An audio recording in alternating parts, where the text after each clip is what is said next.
Hey guys, it's Medicosis Perfectionalis, where medicine makes perfect sense. We continue our biochemistry playlist. We're talking about vitamins. The last video was vitamin B12. Now it's time for vitamin C, or the ascorbic acid. With that said, now let's get started. I will tell you 12 stories and please try to find the common thread. During the era of voyages, 40% of sailors used to die after they bleed from their gums, and they bleed from everywhere. Next, we have a 9-year-old girl with severe hypertension, and doctors were doofuses. They could not figure out why. A patient was complaining of bleeding. The doctor did this test to him. He wrapped the blood pressure cuff around his arm, inflated it to somewhere between systolic and diastolic, so let's say 100 or something, and waited for about 5 minutes. And inside that doozy circle here, which is the diameter of a quota, the patient developed lots of petechiae. Next, we have a 29-year-old male with saddle ecchymosis and hemarthrosis, bleeding into joints.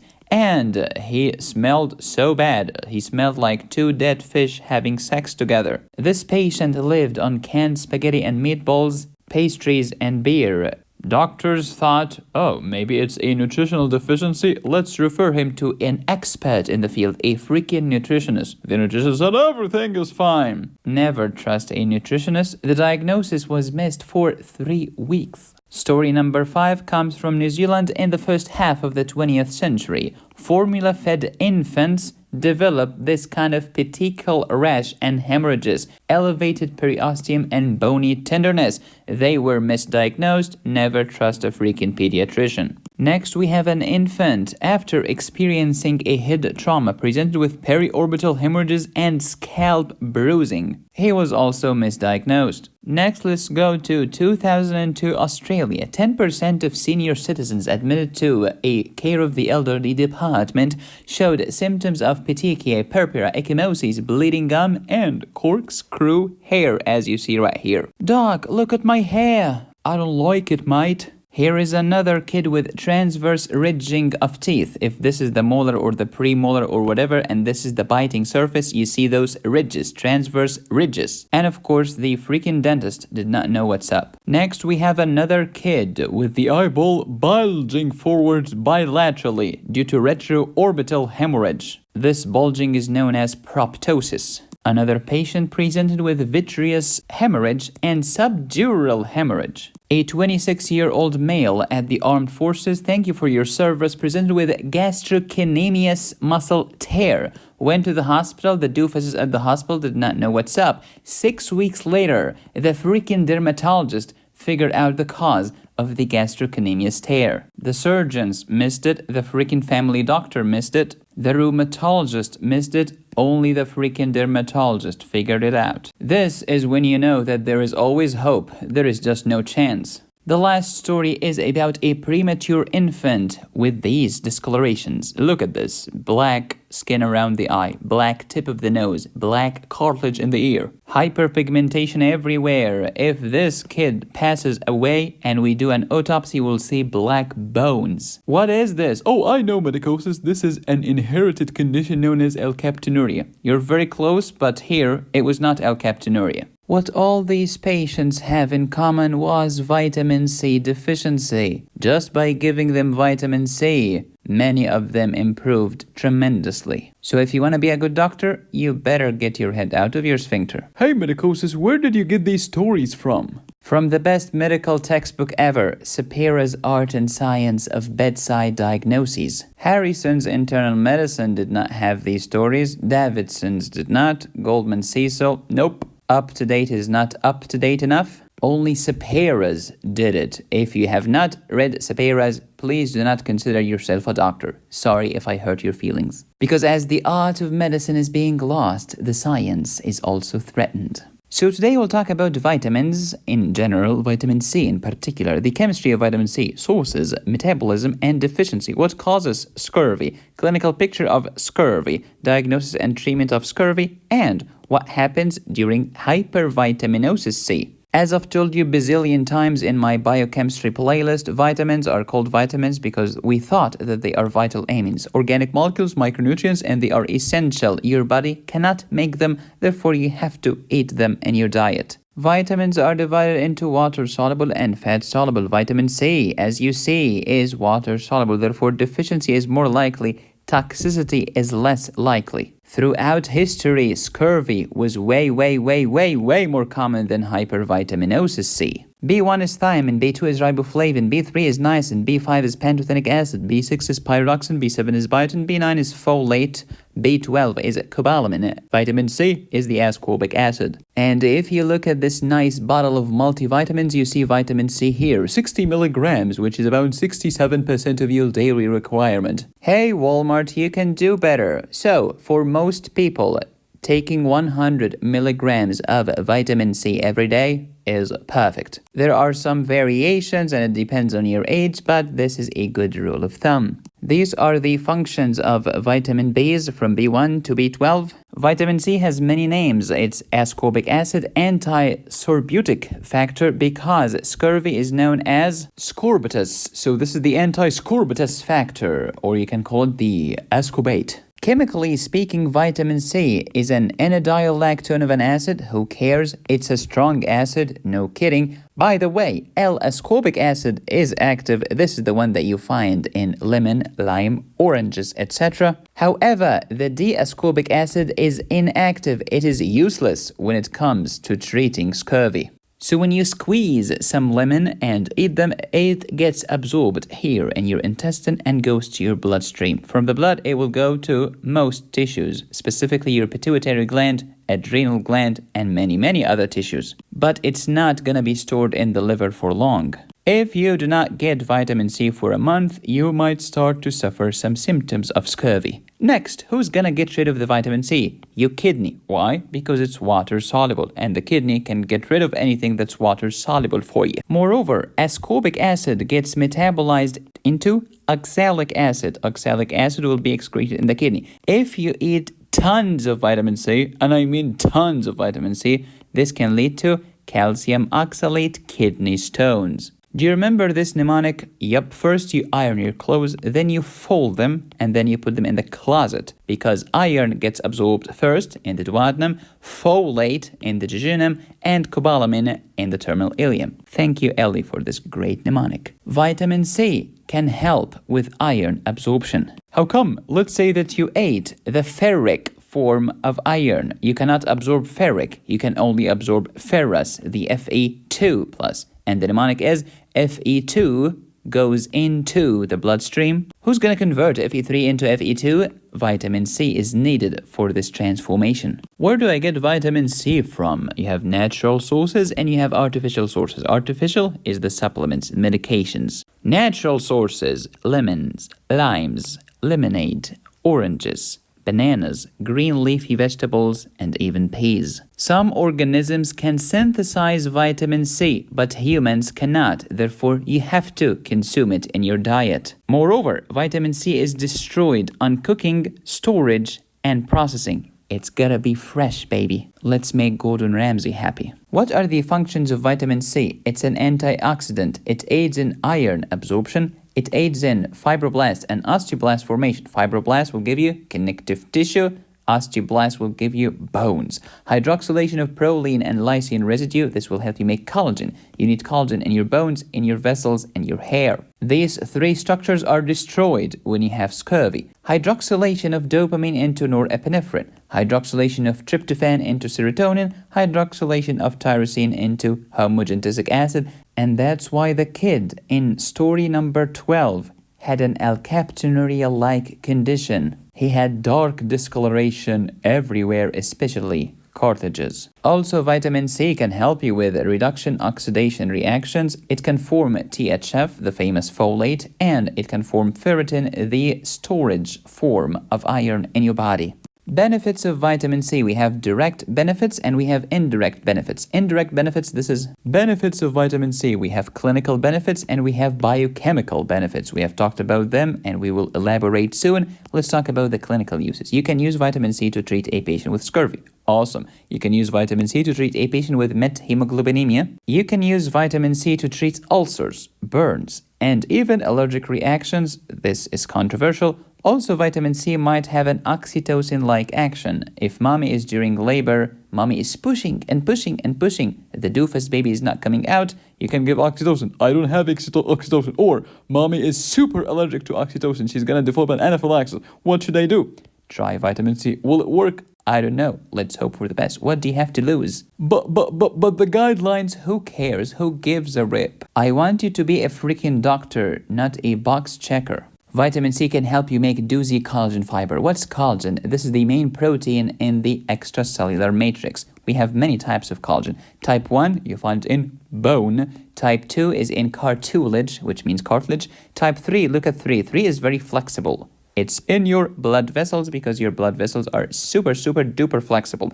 Type 4 is under the floor. This is the basement membrane. Type 5 is in your hair and the placenta. Look at this corkscrew. Got some coil action going. And therefore, if I have scurvy, collagen is toast. My bone is gonna suffer. Cartilages can suffer. Blood vessels suffer big time. I'm bleeding everywhere. Basement membrane suffer. My gums are weak. Even my teeth, they might start to fall off. Hair is corkscrew and curly if I have vitamin C deficiency, but you gotta ask the patient, did you have coiled hair throughout your life? If the answer is yes, maybe it's not scurvy. If the answer is no, and this is a new phenomenon, it's pretty much gonna be scurvy. My clinical sense is off the charts. Let's talk about the process of collagen synthesis. We call it collagen modification. It's a post-translational modification. Let's start. We start with pre-pro collagen. Remember insulin? Pre-pro insulin and pro. You remember this stuff here, right? Pre-pro collagen, pro collagen, and then you form hydroxylation. When you hear hydroxylation, I want you to say vitamin C. Hydroxylation of what? Of proline and lysine. What the flavor are these? Amino acids. And then you have a lovely triple helix with hydroxyl ions. Where did I get from? From the hydroxylation process, doofus. What's the name of this enzyme? Anything that has hydroxylase at the end, doofus. All of this happened in the rough endoplasmic reticulum. Now let's leave the RAR and go to the cytosol. And then out of the cell, pro-collagen. And then it becomes tropo-collagen, and then collagen fibrils, and then collagen fibers. If you have scurvy, which is vitamin C deficiency, you will not be able to hydroxylate your proline and lysine residue. Your collagen is gonna be pieces of trash. Your blood vessels will suffer, bone is gonna suffer, cartilage is gonna suffer, hair is gonna suffer, etc. Collagen, baby, here is proline by an enzyme known as a proto-collagen proline hydroxylase, which requires vitamin C, will give you hydroxyproline. Lysine by an enzyme known as proto-collagen lysine hydroxylase, requires vitamin C as a cofactor, will give you hydroxylysine. Both of these will help you make robust collagen fibers. Vitamin C will help absorb iron, as we have discussed, and please watch my videos on iron absorption because they were epic. Vitamin C can help us make this doozy tetrahydrofolate, which will become dihydrofolate. During this step, DUMP will become DTMP. DTMP can help you make DNA. DNA can help you replicate your cell, regenerate your tissue. And that's why when you have scurvy, everything is not regenerating and you have poor wound healing abilities. Medicine makes so much sense once you understand what the flip you're talking about. The tetrahydrofolate is important because it gives you formal tetrahydrofolate, helps you with purine synthesis to make DNA and RNA. Therefore, vitamin C can help THF make DNA, cell replication, and RNA, protein transcription and translation, and you'll end up with some very good proteins, including collagen. The active form of folate is known as tetrahydrofolate, and that's why vitamin C is just awesome. What kind of reaction is this? It's a reduction reaction. Remember? Redox reaction. Vitamin C can help with the reduction oxidation reactions. As you know, your adrenal gland has a cortex, comes from the mesoderm, and a medulla, comes from the ectoderm, specifically the neural crest cells. This adrenal medulla is a modified ganglion. Therefore, here is a preganglionic fiber secreting acetylcholine. It's going to stimulate your adrenal medulla, and then your adrenal medulla is going to secrete epinephrine and norepinephrine and maybe some dopamine. These three are known as your catecholamines. How do I make norepinephrine and epinephrine? Sing the song with me. Phenylalanine, tyrosine, dopa, dopamine, norepinephrine, epinephrine. Phenylalanine, tyrosine, dopa, dopamine, noradrenaline, adrenaline. From dopamine to norepinephrine, you need a hydroxylase. Whenever you see hydroxylase, you can say vitamin C. Moreover, vitamin C also is a cofactor for this enzyme known as POH phenylpyruvate, which converts tyrosine into homogentic acid. But hey, medicosis, let's say I have vitamin C deficiency. Wouldn't this decrease homogentic acid and therefore I'm not gonna have those dark pigmentation of cartilages? Yes, my friend, theoretically yes. But let's say I have vitamin C deficiency and this enzyme is not working. Tyrosine is gonna build up like crazy, okay? Eventually, some of this tyrosine, in fact, lots of it, will become homogentic acid even in absence of vitamin C, and this can lead to alkaptonuria-like symptoms. But let's say that I'm a normal subject and I have a normal level of vitamin C. It will convert tyrosine into homogentic acid. Homogentic acid will give you eventually fumarate into the TCA cycle, gives you energy. Tryptophan to serotonin. Tryptophan has two paths. I can give you serotonin and therefore melatonin, or I can give you niacin. If I choose to give you serotonin, I need a hydroxylation reaction. Please provide vitamin C. Vitamin C as antioxidant. What do you mean by antioxidant? First, let me tell you what I mean by oxidant. Okay, an oxidant is something that, let's put it this way. I have good news, I have bad news. These oxidant materials, known as free radicals or reactive oxygen species, can kill your bacteria. Awesome. They can also kill your own cells. Not awesome. Medicosis, I don't want my own cells to die. There comes the free radical scavengers. These are your vitamins, including vitamin C. Vitamin C itself is antioxidant. Vitamin E is antioxidant. Vitamin C helps regenerate vitamin E. Both are antioxidants, so the reactive oxygen species can kiss your calcaneus. Here are those bad, harmful free radicals. These are reactive oxygen species. They can kill bacteria? Cool. They can kill your own cells? Not cool. How do I prevent this damage? You can detoxify them. How do I do it? You need vitamin E for this, but the vitamin E has to be in the reduced form of vitamin E. But after vitamin E is consumed to neutralize and detoxify the radicals, it will get oxidized. We want to replenish it back into the doozy reduced form, and vitamin C will do this. By the way, cigarette smoking has tons of free radicals, and this will consume all of vitamin C because it's working like crazy. And that's why if you smoke cigarettes, you may suffer from scurvy. Anything in life has pros and cons. Too little vitamins, you get vitamin deficiency. In this case, it is called scurvy. Too much vitamins, you get hypervitaminosis. In this case, it's hypervitaminosis C. Both are bad. Let's start by talking about vitamin C deficiencies, the bleeding sailor. The sailors were bleeding because they were not eating enough fresh fruits and vegetables because the voyage can take months or years. And of course, you cannot just bring like fresh lemons. They will be fresh for the first few days.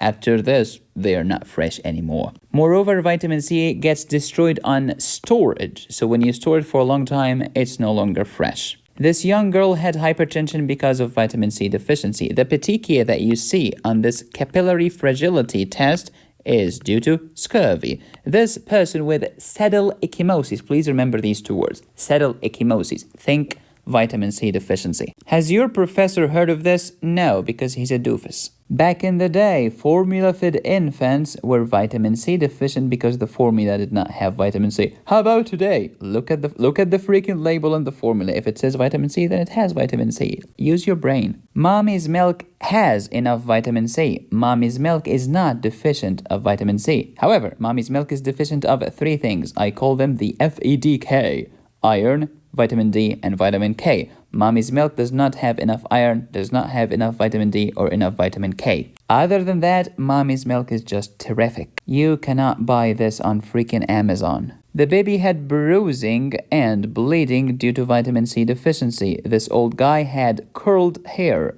got some coiling action going and corkscrew hair due to vitamin C deficiency. This baby had those transverse ridging on his teeth due to vitamin C deficiency. Retroorbital bleeding complicated by proptosis due to vitamin C deficiency.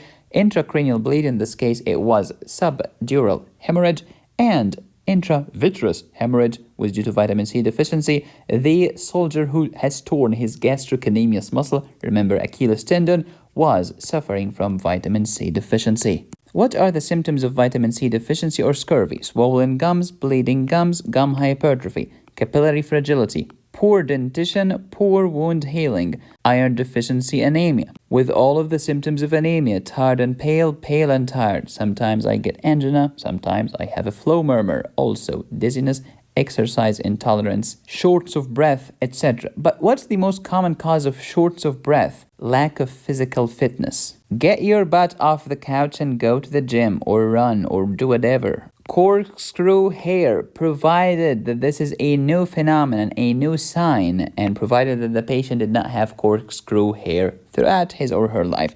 Easy bruising and petechia, not just petechia, purpura, or ecchymosis. Delayed wound healing, parafollicular hemorrhage, this is important, subperiosteal hemorrhage, and decreased immunity. What are the causes of gingival hyperplasia or gum hypertrophy or whatever? Phenytoin can do it, cyclosporin can do it, calcium channel blockers can do it, and yes, scurvy can do it for you. If you remember my bleeding and coagulation playlist, which was awesome, we have talked about hemostasis. You need many steps: vasoconstriction, platelet plug, coagulation factors. Any problem in any of these steps, you can suffer from petechia, purpura, or ecchymosis. If I have primary hemostasis defect, namely my platelets are toast, I can get skin bleeding and mucosal bleeding. Skin bleeding include petechia, smallest, purpura, in between, ecchymosis, the biggest. These three are subcutaneous hematomas. One condition can cause a range of different stigmata. This is old school. Any defect in the vessel wall or platelets or coagulation factors can lead to subcutaneous hematoma, which will lead to